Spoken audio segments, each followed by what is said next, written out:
لازم تختاروا راجل فاهم، مش معناها قطوسة النفاس والخطورة متاعها على المرأة.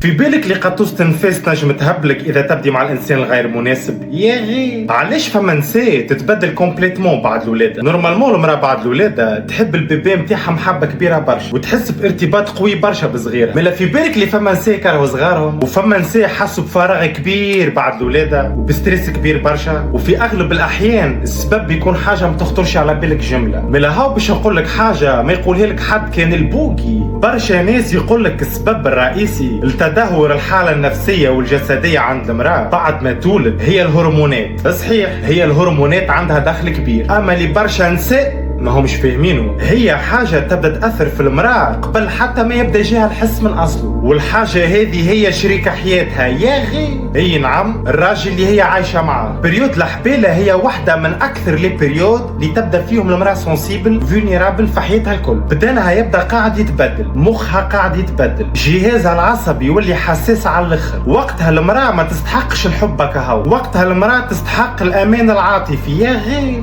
توا نحبك تسأل روحك حاجة مهمة على الاخر، زعما شنيا يصير لها المرأة وقت اللي في بلاصة ما تبدا حاسة بالامان والهدوء، تبدا حاسة بتوتر مستمر، تبدا عايشة مع ضباع نهار كامل يوتر لها في اعصابها في البريود هذيك السنسيبل. في بلاصة ما تبدا حاسة بالاستقرار، تبدا عايشة فترة من حياتها بكلها عرك نقد واهمال، تبدا عايشة مع واحد على البصقة يشد فران. برشا نساء ما همش فاهمين قداش التوتر المستمر في بريود سنسيبل على الاخر كيما بريود الحبالة والولادة قداش قادر يأثر فيهم سلبا. التوتر في مرحلة حساسة كما مرحلة الحبالة والولادة ما يمشيش في ليلة ونهار بعد ما هي تولد، بل قادر انه يكون سبب في مشاكل نفسية طويلة المدى واللطف عليك ما تبراش منها الجملة. يا غير وتنجم تصير لها ديبريسيون قوية برشا، وهذا قد يأثر سلبا على صحتها وصحة صغيرها. يا غي فهمت توا علاش انك تلقى راجل باهي ماهيش حكاية حب وغرام رومانسية اكاهو، بل حكاية اعمق من هكا برشا. اختيارك لشريك حياتك عنده تأثير مباشر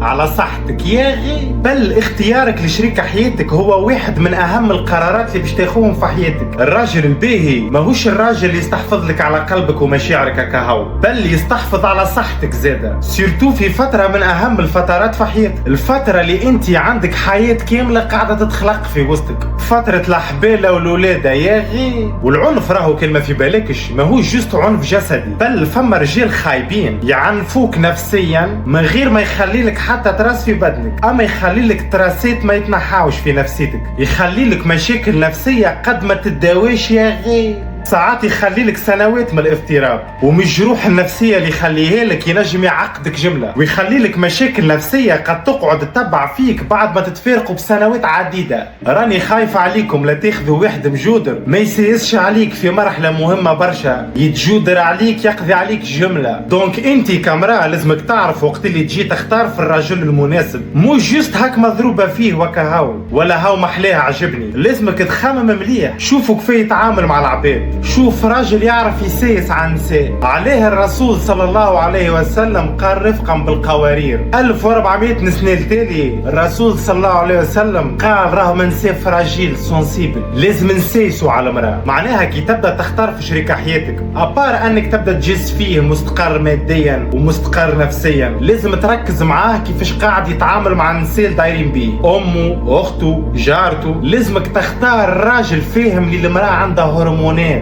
اللي المرأة يجيوها لي راجل هاني نصب بالقمع قاعد. لازم تختاروا راجل فاهم، مش معناها قطوسة النفاس والخطورة متاعها على المرأة. لازمك تخمم من بعيد وتغزر القدام. يا غالي ما عادش تخمم كان هاك جوست توا عاملة معاه جو، خمم في المستقبل كيفاش باش يتعامل معاك وقت اللي انت تبدا في مرحلة فولنيرابل في حياتك. الراجل اللي باش تعيش معاه لازم يكون انسان ما يعملكش ستريس في حياتك. كان تحس روحك مع انسان مطلع لك العصب نهار الكل اهرب وما تلفتش وراه. بون انا توا نحكي لك اون جينيرال باش تفهم لي باترن، اما الحقيقه راهي كل وضعيه مختلفه على الوضعيه الاخرى. باش نجم نعطيك رايي الحقيقي في حاجه لازم نسمع الحكايه الكل ولا ديتاي الكل، خاطر ينجم ديتاي صغير في مخك انت ما عنده حتى قيمه يبدل الحكايه الكل ومجرى الحكايه الكل. هذاك علاش كان تحب تعمل كونسلطاسيون بريفي لازم نحكي معاك بالتليفون ونسمع الحكايه الكل ونعطيك بالضبط كيفاش لازمك تتصرف وشني لازمك تعمل، وننصحك معناها. نرجعوا توا لموضوعنا. قبل ما تقرر انك تكون مع راجل ما تسالش روحك جوست زعما نحبه ولا لا، بل اسال روحك لنهار اللي باش تحبل منه زعما يولي لك مصدر متاع السلام وراحه، ويبدا واعي لصحه صغيرك راهي مربوطه بصحتك، خاطر تصرفاته معاك في البريود هذيك عنده تاثير كبير على صحتك وصحه صغيرك. يا ربي هاني الجميع، والسلام عليكم ورحمه الله وبركاته.